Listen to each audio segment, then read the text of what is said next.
तर मित्रांनो, बऱ्याच शेळीपालकांची अशी अडचण असते की गाभण शेळींना, आमची शेळी 3 महिन्याची गाभण आहे, 4 महिन्याची गाभण आहे, आता वेण्यासाठी जवळ आली आहे, किंवा उन्हाळ्यामध्ये आमची शेळी आता गाभ गेलेली आहे, तर त्याला आम्ही मेथीकास देऊ शकतो का, जेणेकरून शेळी आमची उलटणार नाही, काही नाही, मेथीकासामुळे काही अडचण तर होणार नाही ना.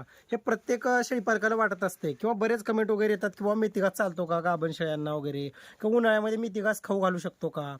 हे बघा, 100% तुम्ही मेथीकास खाऊ घालू शकता. फक्त सवयीचा विषय आहे. जर शेळ्यांना जर सवय असेल तर काहीच अडचण नाही मित्रांनो. आता बघू शकता आपली होंडा आणि लांबडी शेळी, ही लांबडी शेळी आणि ती होंडा शेळी बघू शकता किती आवडीनं मेथीकास खात आहेत बघा, एकदम जबरदस्त.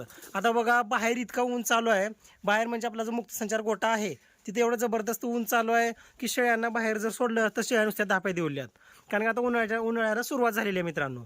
त्याच्यामुळं काय आहे, ह्या पत्र्यामध्ये आपण आता इथून पुढचं संगोपन पत्र्यामध्ये राहणार आहे. बघू शकता एकदम मस्त नियोजन चालू आहे तिकडं.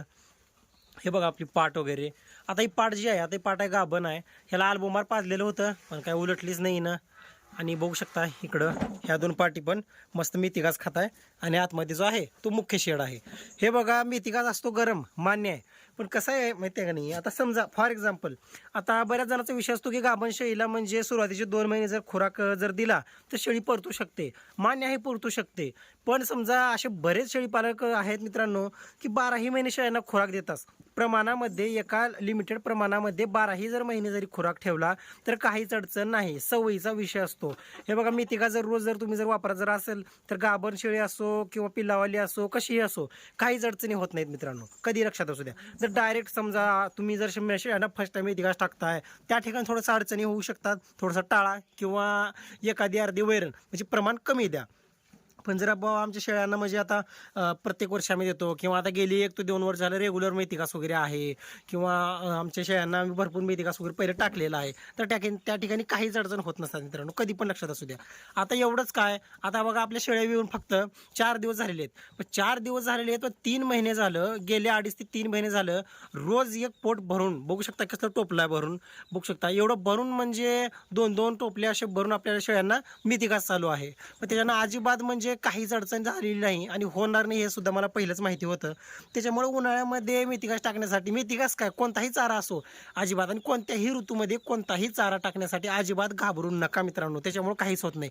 हां, तुम्ही त्यावेळेस ताण घ्या की बाबा गाभण शेळी आहे, तुम्ही प्रमाणाच्या बाहेरच मिनरल मिक्सर वगैरे वापरताय, किंवा मिठाचं प्रमाण जास्त वापरताय तुम्ही उन्हाळ्यामध्ये वगैरे, ह्या ठिकाणी तुम्ही व्यवस्थित विचार करून थोडंसं म्हणजे पाऊल टाकू शकता. किंवा गाभण शेळी आहे, तिला गोचिडवा पिसवा झालेले आहेत, आणि तुम्ही भरपूर प्रमाणामध्ये पोराण वगैरे वापरताय त्या शेळ्यांना, त्या ठिकाणी थोडंसं विचार करू शकताय तुम्ही. ह्या गोष्टींचा थोडासा विचार करा, किंवा बाबा गाभण शेळी आहे, गरम वगैरे पाणी प्यायला नको आहे शेळीनं, किंवा जास्त उन्हामध्ये शेळी जायला नको आहे, ह्या गोष्टींचं तुम्ही नक्कीच काळजी घ्या. पण आता एकदम म्हणजे कोवळा लुसलुशीत चारा आहे. आता बरेच शेळीपालक असे आहेत मित्रांनो, तुम्हाला सांगतो की त्यांच्याकडे हिरव्या वैरणीमध्ये फक्त मेथीकासच आहे.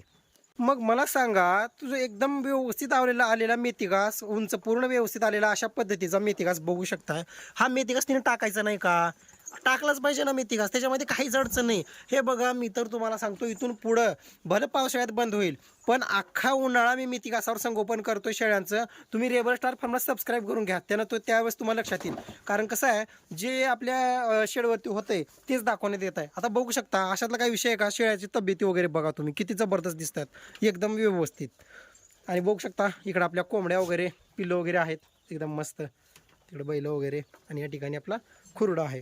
तर अशा पद्धतीचं संगोपन आहे. त्याच्यामुळं बघा, जर तुम्हाला जर वाटत असेल मेथीकासाविषयी थोडंसं, मग त्या ठिकाणी तुम्ही काय करा की प्रमाण कमी ठेवा, पण बंद अजिबात करू नका, त्याच्यानं काही अडचणी होत नाहीत. आणि आतमध्ये जर बघायचं झालं तर इकडं बघा, एकदम स्वच्छ केलेलं आहे. त्याच्यामध्ये खुराकसुद्धा दाखवून देतो तुम्हाला. बऱ्याच जणांना म्हणजे कसं आहे, काय खुराक दिला पाहिजे, सर्वात बेस्ट जर खुराक म्हणला ना मित्रांनो, हे बघा इथे लिव्हर टॉनिक आहे, हे आहे आपला ग्रीन फूडचं मिनरल मिक्सर, हे लिव्हर टॉनिक. आणि खुराकामध्ये बघा तुम्हाला दिसत असेल, खुराकामध्ये आहे हिमालयाचं 32 पावडर, मक्का आणि खपरी पेंड म्हणजे शेंगदाणा पेंड शेंगदाणा पेंड आमच्याकडे 60 रुपये किलोने भेटलेली आहे आणि मक्का जे आहे ते 25 रुपये किलोने भेटलेला आहे मित्रांनो. बघू शकता एकदम जबरदस्त आहे. आता कसं आहे एवढे दिवस काय व्हायचं खुराक डायरेक्ट पोट्यामध्ये असायचा, पण आपण केलं कोंबड्या पाळल्यामुळे झाल्यात उंदरं आपल्या फार्ममध्ये आणि उंदरासाठी मांजर होतं, कोंबड्यामुळे मांजर घराकडे नेऊन सोडलं. आता मांजर परत आणावं तर कोंबड्या पण खाईल उंदरासोबत, त्याच्यामुळं थोडंसं अवघड झालं सध्या. आणि हे बघा आपले पिल्ले मस्तपैकी आराम करतायत एकदम निवांतपैकी दूध वगैरे पिऊन एकदम जबरदस्त. होंडे बघू शकता ह्याच्यात माझ्या माहितीच तो तीनही बकरे होंडेच असतील. एखादी लागवडीसाठी ठेवायचं नियोजन आहे आपलं. बघू शकता बकरी वगैरे एकदम जबरदस्त पिल्लं वगैरे आहेत. तर काही अडचणी असेल तर नक्की कमेंटमध्ये विचारू शकता. आणि जर असेल तर मेथी घास टाकायला अजिबात घाबरू नका मित्रांनो. तर ठीक आहे, भेटू पुढच्या व्हिडिओमध्ये. थांबू इथंच. तोपर्यंत जय हिंद, जय महाराष्ट्र.